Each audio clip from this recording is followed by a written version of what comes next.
천하의 근본은 나라에 있고 나라의 근본은 집안에 있으며 집안의 근본은 자신에게 있다. 아주 잘하셨습니다. 자, 그럼 이때 겨우 5살의 원자에게 뭘 외우게 했을까요? 바로 유교 입문서 소학입니다. 그리고 효의 도리가 담겨 있는 효경이라는 책을 배우기 시작합니다. 그러니까 이때 원자의 수업은 바로 책을 통째로 외워서 말할 수 있을 때까지 계속되는 겁니다. 와, 이때부터 시작된 거네요. 한국의 암기교육. 한국의 암기교육. 강학청. 벌써 스트레스. 나 벌써 스트레스. 어떻게 해요? 교수님, 근데 이게 5살부터 이게 암기한다는 게 너무 좀 심한 게 아닌가요? 그 당시에는 왕실뿐만 아니라 일반적인 민가에서도 외우는 교육은 굉장히 보편적인 교육이었고 그 당시의 지식인들이라고 한다면 당연히 경전은 외웠었던 상황이었어요. 이제 그러다 보니까 이 아이가 말을 알아듣고 말을 하기 시작할 때 경전 교육이 바로 들어가는 거죠. 맞습니다. 네. 자, 한문과 유교 경전을 달달달달 외우면서 어쨌건 간에 이 암기 지옥에 빠지게 된 5살 원자. 자, 그렇다면 이 원자는 강학청 수업을 얼마나 자주 들어야 했을까요? 매일매일. 네, 맞습니다. 어우. 수업은 아침, 낮, 저녁으로 45분씩 진행이 됩니다.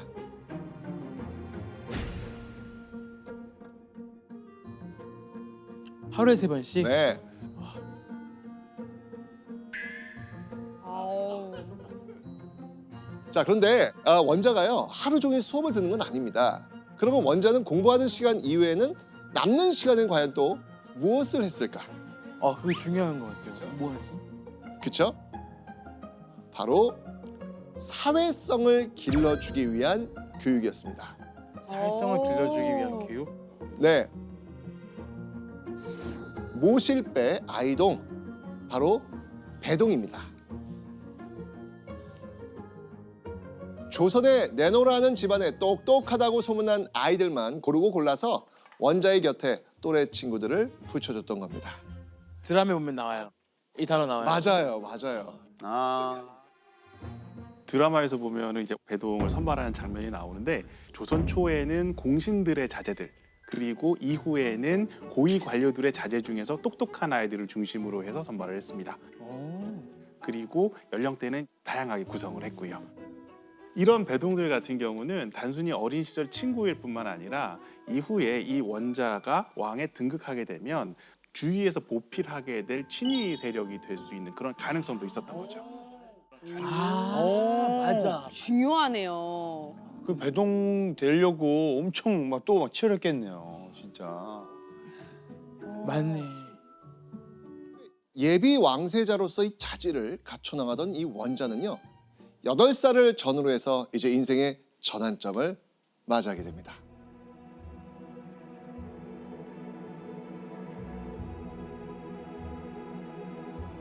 바로 왕세자 책봉.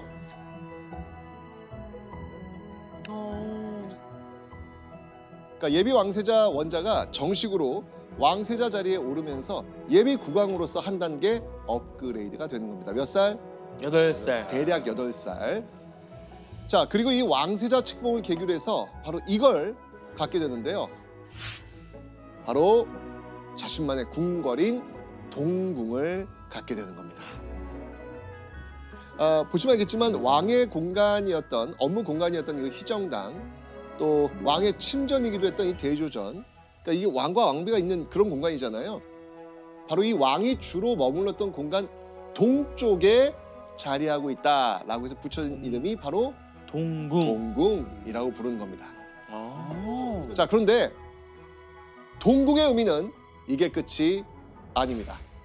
여기서 문제. 여기서 문제. 아니, 왜 갑자기 자리를 막 움직이면서. 자, 어떤 문제일까요? 한번 보겠습니다. 동궁이란 이름 속에 담긴 또 다른 뜻이 있습니다. 이 뜻은 무엇일까요? 정답. 나단 드디어. 아이의 궁. 오답. 어떻게 맞춰요? 아니면 양보할까요? 이거 그만해. 이거 하지 마. 다리 좀 꼬고 있을게. 아, 진짜? 이걸 안다고요? 그럼 살짝 던져보겠습니다. 네, 자 먼저 던져보시죠. 동쪽. 어허, 예. 해가 뜨는 곳. 어허. 거기서 이제 새로운 인물이 해가 뜨잖아요. 왕이 떠오르는 곳이죠. 그래서 동궁이 아닐까요? 맞춘다고? 동현 씨 정답. 자, 말도 안 돼. 말도 안 돼. 진짜 말도 안 돼. 이게 말이 돼? 진짜 말도 안 돼. 실전에 강한 스타일. 야, 와 진짜 맞습니다. 앞으로 왕위를 잇게 될 왕세자를 동쪽에서 떠오르는 해에 비유했던 것이죠. 자, 그런데 이 동궁 안 왕세자의 침소 근처에는요 아주 특별한 기관이 설치가 됩니다. 어떤 곳이었을까요? 혐기지사와 인욕지사라는 말이 있습니다. 이 두 사자의 뜻을 풀이해 보시지요. 자, 바로 왕세자 전담 교육기관 시강원입니다. 강학청이 유교의 입문 과정을 가르치는 곳이라면요, 시강원은요 왕세자에게 한 단계 신화된 유교 교육을 가르치는 그런 곳이었습니다. 그러니까 왕세자의 생활 공간과 교육 시설이 동시에 갖춰진 동궁은요, 자, 지금으로 친다면 왕세자 한 명만을 위한 기숙학교나 다름없었던 것이죠. 그런데 이 시강원에는요 독특한 점이 있습니다. 뭐였을까요? 바로 선생님들이 24시간 교대로 근무하고 있었다는 것이죠.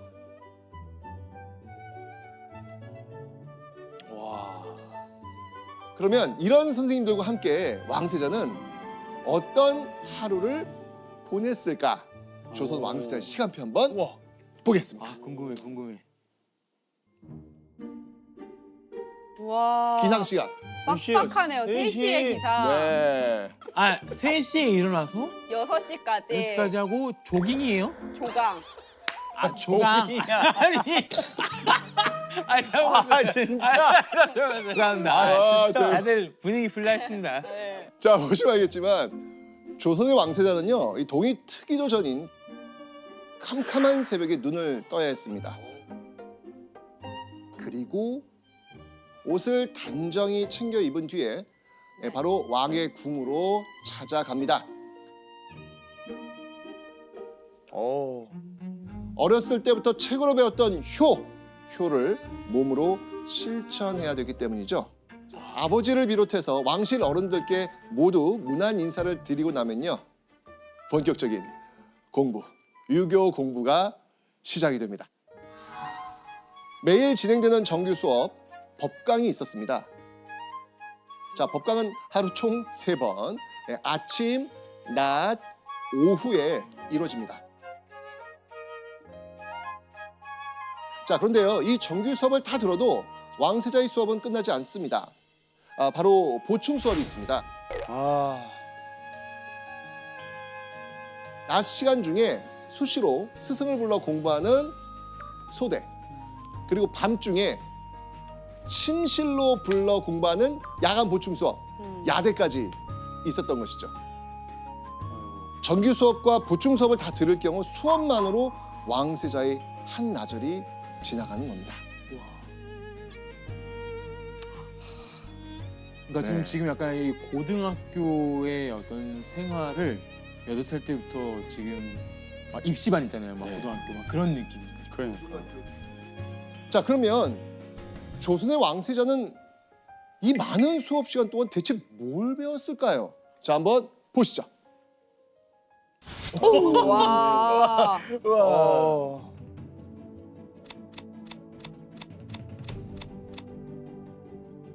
자, 이 4개의 책과 5가지 책을 통틀어 이르는 말 바로 사서오경입니다. 유교에서 중요시되는 경전으로요. 왕세자 교육의 핵심 교재라고 이해하시면 됩니다. 왕세자는요. 바로 이 시강원 수업에서 사서오경의 음과 뜻, 문장이 품고 있는 의미를 배우고요. 그 모든 걸 어떻게 해야 된다? 암기. 외워야 합니다.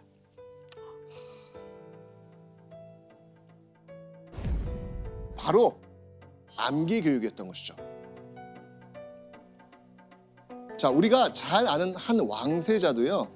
사실은 이 암기 시험을 무척 힘겨워했다고 하네요. 누구냐면요. 바로 소현세자. 소현세자 암기 시험을 본 거예요. 봤는데 이 소현세자의 암송을 들은 선생님이 이렇게 물었답니다.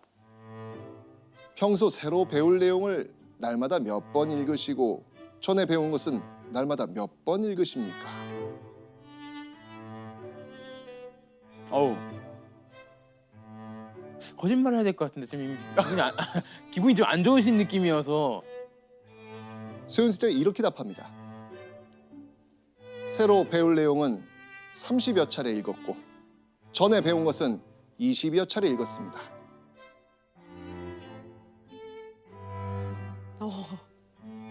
자, 지금 분명히 이 정도 한 50번 지금 읽었다고 한 거예요. 자, 과연 이때 소현세자의 스승 뭐라고 했을지 한번 보시죠. 반드시 100번을 넘게 읽은 뒤에야 통달하게 될 것입니다. 하루에요? 네. 아, 아니, 100번을 넘게 읽은 뒤에야. 하루에? 진짜 조선이라는 나라는 인정입니다. 자, 그런데요. 이런 잔소리 듣는 왕세자가 소현세자만 있는 건 아니었습니다. 조선의 18대 왕 현종도요. 왕세자 시절에 선생님에게 하루 60에서 70번 정도 책을 읽는다고 말했다가 똑같은 소리를 듣게 됩니다. 최소 100번은 넘기셔야 됩니다. 이야기를 하는 것이죠.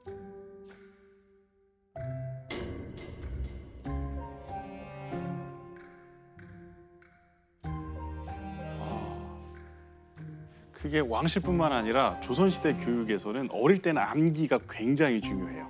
그러다가 이제 어느 정도 좀 성장하게 되면 그러면 그때 암기한 걸 바탕으로 해서 이걸 넘어서는 응용을 하거나 아니면 자기 생각을 만들어 가야 되는 거죠. 그 다음에 나중에 왕이 돼가지고 국정을 이끌 때 그때 신하들은 이미 사서오경을 다 암기하고 있고 심지어 그 사람들은 과거 시험을 통해서 검증까지 받은 사람들이에요. 이 사람들 속에서 왕 노릇을 해야 되니까 당연히 왕은 그들보다 학식이 높았어야 되고 덧붙이자면 저 100번이란 얘기는 당시에 골목에 있는 사람들도 100번씩 외웁니다. 그런데 왜 왕세자께서는 100번을 안 하십니까? 라는 질책도 담겨 있는 말이에요. 기본이 100번이네요. 맞습니다. 왕세자는 매일같이 정말 무한 반복으로 책을 읽고 또 읽고 외워야 했던 것입니다. 그리고 매일같이 정규 수업을 시작하면서 전날 배운 범위 안에서 암기 시험을 봐야 했습니다. 수유선자라도 영무여지 하이리니 뜻을 풀이하고 해석해 보십시오. 비록 잘한 것이 있다 하더라도 또한 그것을 어찌할 수 없다는 뜻으로 임금이 간신을 두어 재물을 함부로 쓰다가 나라가 위기에 처하게 되면 비록 유능한 신하가 있더라도 어찌할 수가 없다는 것입니다.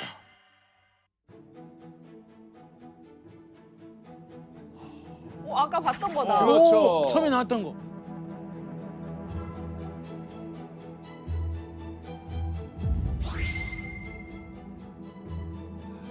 모두 이렇게 통을 들고 있는 걸 보면 왕세자가 전날 배운 내용을 아주 잘 외웠다는 걸 알 수 있겠죠. 이렇게 왕세자는 해당 부분을 제대로 공부했는지 확인받는 암기 시험에 통과해야만 다음 진도를 나갈 수 있었습니다. 무조건 외워야 되네요. 근데 참 놀라운 거는 이게 맞는지 안 맞는지를 신하들은 다 알고 있다는 거죠. 그러니까 얼마나 했겠어. 다 외우고 있는 거네요. 그렇죠. 맞네. 이런 신하들하고 왕이 이야기를 해야 되니까 왕이 밀릴 수가 없는 거예요. 네. 열심히 해야 되는구나. 그러네. 네. 자, 그런데요. 이렇게 매일같이 보는 암기 시험 말고도요. 왕세자를 기다리는 무시무시한 시험이 또 있었습니다. 20여 명의 선생님 모두가 참석하는 회강. 자, 매일매일 시험 본 암기 내용을 잊지 않았는지 약 보름마다 중간 점검을 하는 것이 지금 회강입니다. 요즘으로 치면 뭐 중간고사쯤 된다고 생각하시면 되는데요. 어우. 아까 봤던 거다. 오, 처음에 나왔던 거. 게다가 이게 왕세자를 긴장하게 하는 또 한 가지 사실이 있었습니다. 바로 이 문제를 내는 출제자가 왕이었군. 맞습니다. 가끔은 이제 왕도 들어오게 되는 겁니다. 네.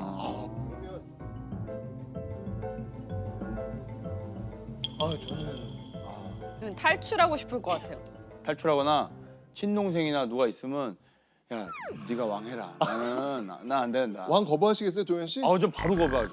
그러니까 저는 1초도 망설임 안 하고 진짜? 이렇게 해야 된다? 그럼 바로 거부. 난 편하게 살란다. 자, 이렇게 암기와 평가가 반복되는 나날을 조선의 왕세자는 보냈습니다. 배운 내용을 잊지 않도록 매일매일 암기를 업데이트해야 했겠죠. 자, 그런데요. 아직도 끝이 아닙니다.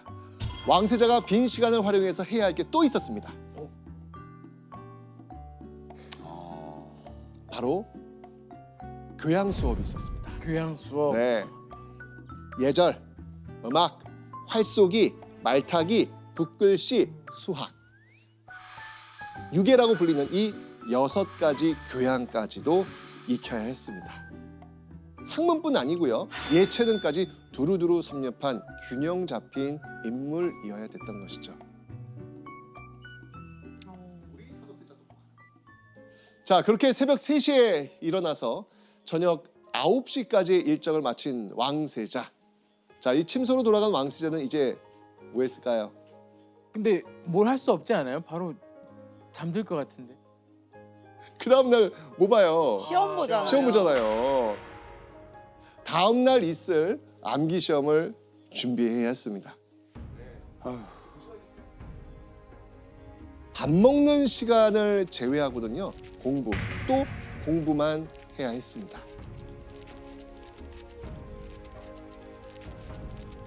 자, 그럼 궁금합니다. 이 왕자들도 왕세자 같은 교육을 받아왔을까요? 오, 그것도 궁금하다. 그죠? 왕세자 교육은요.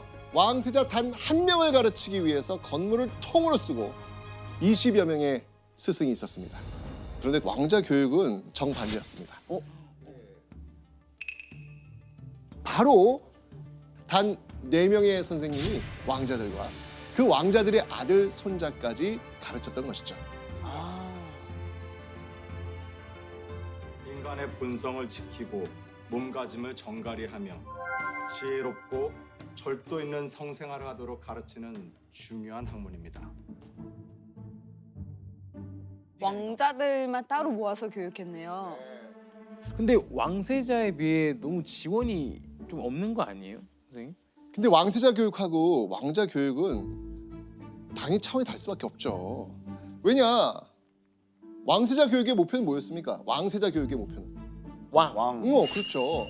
조선을 태평성대로 이끌 이상적인 군주로 만드는 겁니다. 자, 그런데 왕자들은 잠재적인 왕이 경쟁자잖아요. 그런 왕자들이 관직에 나간다? 그럼 어떻게 될 것 같아요? 위험할 수도 있어. 그렇죠. 당연하죠. 왕위를 둘러싼 혼란이 찾아올 수도 있습니다. 그래서 왕자들은요. 관직에 나가는 대신 어느 정도 나이가 차면 능력과 상관없이 국가로부터 명예직에 해당하는 자기와禄봉을 받게 됩니다.